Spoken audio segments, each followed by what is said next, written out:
ನಮಸ್ಕಾರ ವೀಕ್ಷಕರೇ, ಇತ್ತೀಚೆಗೆ ಭುವನೇಶ್ವರ್ ಕುಮಾರ್ ಅವರು ಆರ್ಸಿಬಿ ತಂಡಕ್ಕೆ ಟ್ರೇಡ್ ಆಗಬಹುದು ಎಂಬ ಸುದ್ದಿಗಳು ಸೋಷಿಯಲ್ ಮೀಡಿಯಾದಲ್ಲೆಲ್ಲ ಸಾಕಷ್ಟು ಹರಿದಾಡುತ್ತಿವೆ.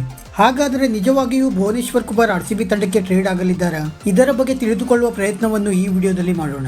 ದಯವಿಟ್ಟು ವಿಡಿಯೋ ಕೊನೆಯ ತನಕ ನೋಡಿ ಮತ್ತೆ ಇತರರಿಗೂ ಕೂಡ ಶೇರ್ ಮಾಡಿ. ಅದಕ್ಕೂ ಮುನ್ನ ವೀಕ್ಷಕರೇ, ನೀವು ಕೂಡ ಆರ್ಸಿಬಿ ತಂಡದ ಅಭಿಮಾನಿಯಾಗಿದ್ದರೆ ಈ ವಿಡಿಯೋಗೆ ಒಂದು ಲೈಕ್ ಮಾಡಿ. ಮತ್ತೆ ನಿಮ್ಮ ಪ್ರಕಾರ ಭುವನೇಶ್ವರ್ ಕುಮಾರ್ ಅವರು ಆರ್ಸಿಬಿ ತಂಡಕ್ಕೆ ಟ್ರೇಡ್ ಆಗಿ ಬರಬೇಕೋ ಬೇಡವೋ ಎಂದು ನಮಗೆ ತಪ್ಪದೇ ಕಮೆಂಟ್ ಮೂಲಕ ತಿಳಿಸಿ. ವೀಕ್ಷಕರೇ, ನಿಮಗೆಲ್ಲ ಗೊತ್ತಿರುವ ಹಾಗೆ ಇನ್ನೇನು ಕೆಲವೇ ದಿನಗಳಲ್ಲಿ IPL 2024ರ ಸೀಸನ್ ಶುರುವಾಗಲಿದೆ. ಈಗಾಗಲೇ IPL ನ ಆಕ್ಷನ್ ಸಹ ಮುಗಿದಿದ್ದು ಆರ್ಸಿಬಿ ತಂಡಕ್ಕೆ 6 ಆಟಗಾರರು ಆಕ್ಷನ್ ನಿಂದ ಎಂಟ್ರಿ ನೀಡಿದ್ದಾರೆ. ಮತ್ತೆ SRH ತಂಡದಿಂದ ಮಯಾಂಕ್ ದಾಗರ್ ಅವರು ಆರ್ಸಿಬಿ ತಂಡಕ್ಕೆ ಟ್ರೇಡ್ ಆದ ಬಳಿಕ ಈಗ ಭುವನೇಶ್ವರ್ ಕುಮಾರ್ ಅವರು ಕೂಡ SRH ತಂಡದಿಂದ ಆರ್ಸಿಬಿ ತಂಡಕ್ಕೆ ಟ್ರೇಡ್ ಆಗಲಿದ್ದಾರೆ ಎಂಬ ಸುದ್ದಿಗಳು ಸಹ ಹರಿದಾಡುತ್ತಿವೆ.